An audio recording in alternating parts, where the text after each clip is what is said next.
In the wake of the Portland stabbing, which is just so tremendously upsetting and moving, a lot of deep issues are working their way out. And the one that I want this video to focus on is forgiveness. And it's very difficult to forgive. It's difficult to even conceive of the notion of forgiving. Certain things seem unforgivable.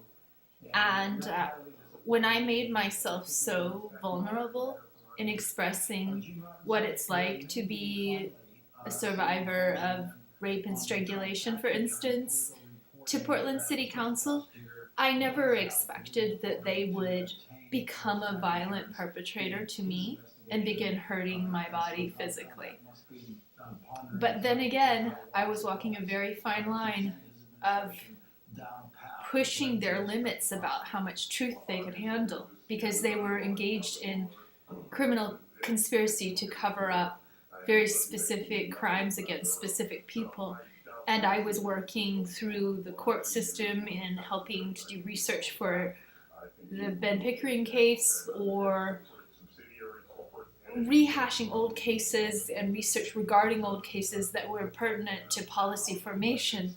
I was bringing these things up in very embarrassing, sensitive cases, including going to the Jason Cox case, attending DOJ court dates, testifying for the DOJ, calling the DOJ in DC, providing as much information as I could, trying to work with the BHU, trying to work with Multnomah Crisis Line, and there were many ways I was cutting too deep, and they were having their feelings hurt, in my best guess, and so therefore punishing me when they were at their lowest low ever because Larry O'Day had gotten drunk and shot his friend, and this whole scandal blew up, and the police chief was forced to resign. They got a new police chief, and then he had his own scandal about strangling his son. They were just lashing out, kind of like people that kick the dog. And I recognize that their aggression to me came at their lowest moment. They would never say that. Amanda Fritz wouldn't say, yeah, I asked my police to brutalize a woman who is an advocate for disability and against violence to women. That would just look wrong. That would be a major PR fail. And so after it happened, as usual, as per formula, after they abuse, this wall of silence walled up. And then it was all about the abuse victim and that display. So I went to City Council, I showed them my hands. I celebrated the fact of my hands not being crushed and maimed, that this not being Russia where they want to bash up a bunch of hands of journalists. Okay? So I'm looking on the bright side there. And I'm saying to Charlie Hales, I love you.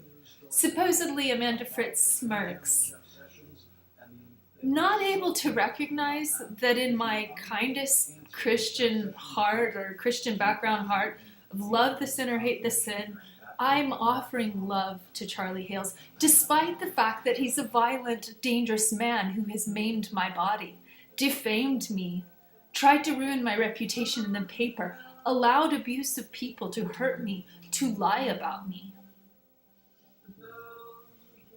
And I'm offering him love. So in a sense, I guess that was like the first step of forgiveness. But today was different. In calling Nick Fish, it just finally occurred to me. He needs to know that I both have his number and that I forgive him. I know what he allowed. I know what kind of violence and brutality and retaliation and revenge he enacted on me and allowed police and covered up for police enacting. And I'm saying I forgive you. And in a sense, it feels like there's nothing good that can come of the Portland stabbing attack on the MAX train, where these 3 people got their throats slit by a white supremacist. But this government, Nick Fish, Amanda Fritz, formerly Charlie Hales and Steve Novick, now Chloe Eudaly and Ted Wheeler, Dan Saltzman, they have a neo-Nazi in their police force. They're sending a loud message on the internet. Come to Portland, safe for racism. They are recruiting neo-Nazis to the city of Portland through their bad leadership. And so accepting and embracing forgiveness today, it just happened. I wasn't expecting it, but it felt great. And I felt very betrayed. I felt betrayed that I was denied aid. I was denied backup when I was in a very dangerous place, providing the best I could quasi-medical care to someone in very severe need of help at peril of my life. And I put my neck on the line to prevent the police from experiencing what might have been an in-death custody due to very severe and erratic behavior. And it wasn't an ideal situation, but I felt that I had a lot of privileges in my life that I couldn't take for granted, that I needed to do something, like take an orphan in. I needed to save someone. So he just happened to be the person that I saved. And the way that I did it, I think Portland City Council got their feelings hurt, that I would accuse their police of brutalizing a disabled man with a blind eye. That hurt their feelings, that I would do that publicly. So Charlie Hales, who on the very first day I met him, I talked about rape on Portland State University campus.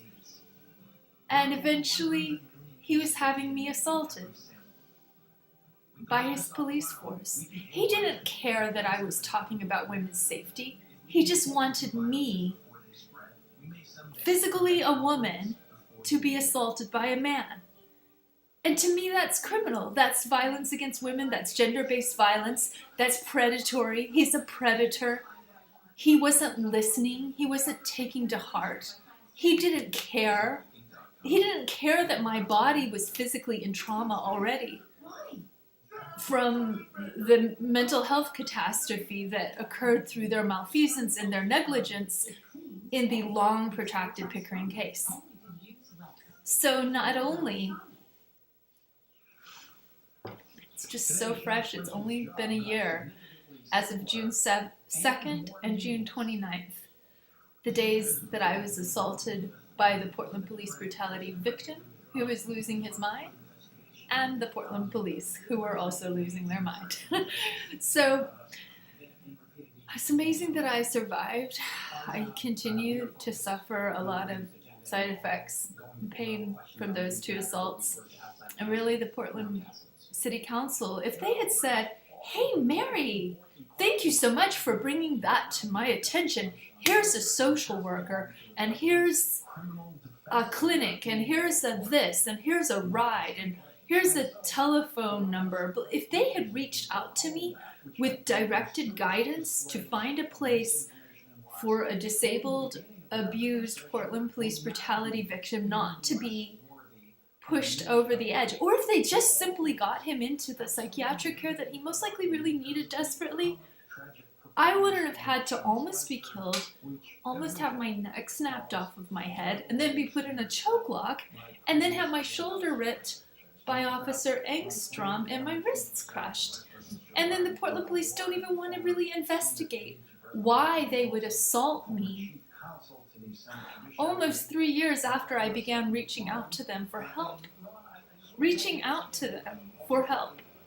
And instead of giving me help, they assaulted me. So I was in love, but I was also working as a caregiver and as a legal advocate. So that complexity of my roles, it just felt very dangerous the whole time, life-threatening. And I don't know what his outcome will be. I don't know that he won't go into another crisis or some aggravated state. I hope not. I hope it's over. But in that I was in that very delicate, dangerous position, eventually being stalked out of my mind, in great threat to my physical safety, that I had to shop for a county that would take me seriously because Multnomah County wouldn't, Clatsop finally did. Hooray for Clatsop County. They finally took me seriously. They saved my life. Portland City Council almost killed me with their incompetence. So when they also brutalized me to shut that story down, it was such a deep betrayal and so emotionally wounding. Yes, it was physically wounding. This thumb is still injured and this shoulder is still injured. My neck was strained to the breaking point by the way they ripped my arms back. They were hurting me. So I would never forget. So anytime I think of Portland City Council, I feel a very severe physical pain that they put into my body. Today I forgive them for doing that to me. Although I condemn it, I think it was wrong. I think it was evil. It was malicious. It was spiteful. And it is negligent of them to refuse accountability and responsibility for what they did, financially or otherwise. They could give me an apology that would begin to end the pain. They could give me my CRC hearing. No, they're backing out of that. They don't want to deal with me. They know how smart I am. That's why. They don't want to deal with that. I'm not dead yet.